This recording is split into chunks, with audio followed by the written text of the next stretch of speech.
Have you ever wondered how catching the flu actually works inside your body? Let's dive into this fascinating journey. It begins when flu viruses enter through your mouth or nose, often from tiny droplets floating in the air. Once inside, these viruses immediately search for cells to invade, quickly latching on and injecting their genetic material. This genetic code then hijacks your cells, transforming them into virus factories.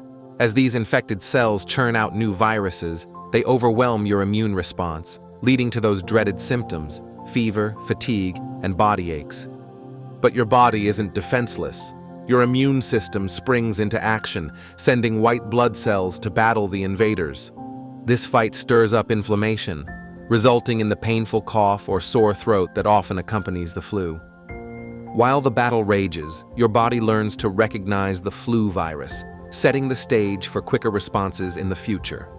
Ultimately, your immune system prevails, leaving you not only feeling better, but also smarter against future attacks. That's the intriguing process of catching the flu.